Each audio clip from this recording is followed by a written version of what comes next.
Adult human contains an estimated 100 trillion cells, and yet we start life as a single cell. To grow, develop, and repair tissue damage, we rely on cell division.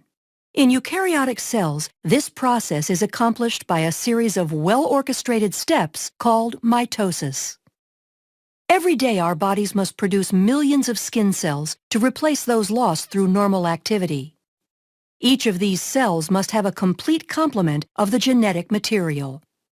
Prior to cell division, where the cell divides into two identical cells, the DNA needs to be replicated so that each daughter cell receives an exact copy. Following DNA replication, the chromosomes condense in the nucleus of the cell. DNA condenses by wrapping around cores of histone proteins, forming nucleosomes.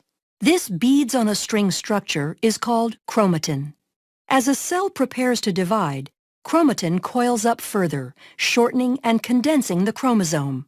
The replicated chromosomes are called sister chromatids. The replication of DNA and the formation of sister chromatids is one part of the entire cell cycle. To prepare for cell division, the cell goes through interphase, which can be divided into three distinct phases.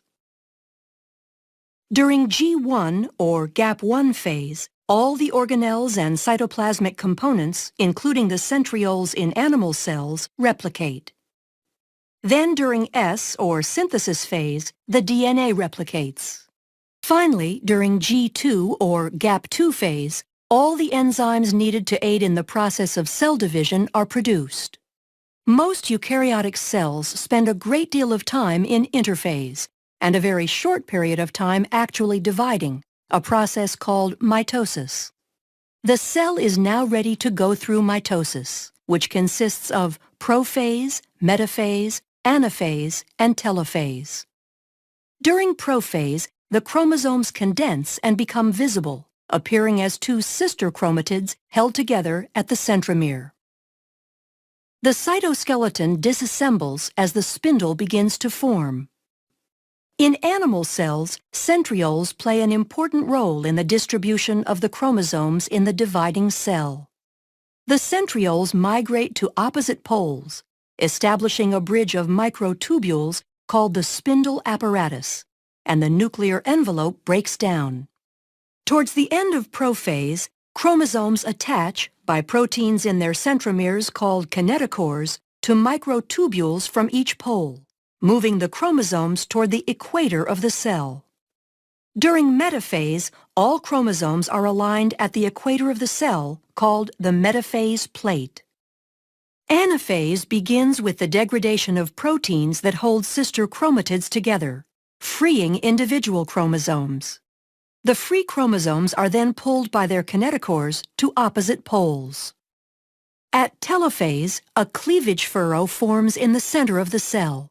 This indentation is made from a constricting belt of actin filaments surrounding the inside of the cell's circumference. Chromosomes cluster at opposite poles and begin decondensing as the nuclear envelope reforms around them. The spindle apparatus disassembles as the microtubules are broken down into tubulin monomers that can be used to form the cytoskeleton of the daughter cells. In animal cells, cytokinesis completes cell division by extending the cleavage furrow to completely separate the newly formed daughter cells. Since plant cell walls cannot be constricted by actin fibers, vesicles form an expanding membrane partition called the cell plate.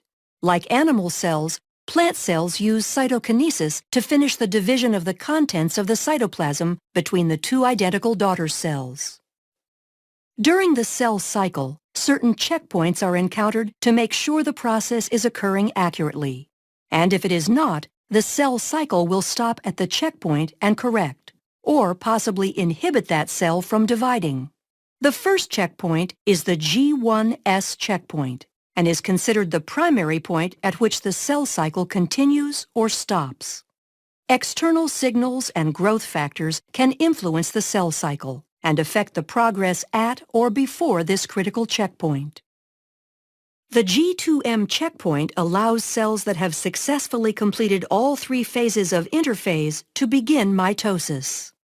The last checkpoint is the spindle checkpoint, ensuring that all chromosomes have attached to the spindle in preparation for anaphase. Growth factors, the size of the cell, and the nutritional state of the cell are all contributing factors in cell cycle regulation, ensuring that only certain cells divide at appropriate times. Once all the checkpoints in interphase are cleared, mitosis can occur. From interphase to cytokinesis, the entire process of cell division can take on average 10 to 20 hours in a typical plant or animal cell. Depending on the nature and use of the cell, the process can happen at different frequencies as well. In humans, our skin cells have a high turnover rate due to wear and tear and go through mitosis very frequently, whereas other cells, such as adult neurons and muscle cells, rarely divide. The accuracy of mitosis, as well as the consistency of the checkpoints during interphase, ensure that most cells in a eukaryotic organism can produce identical copies of themselves. This process allows for growth and repair to prolong overall physiology as well as life itself.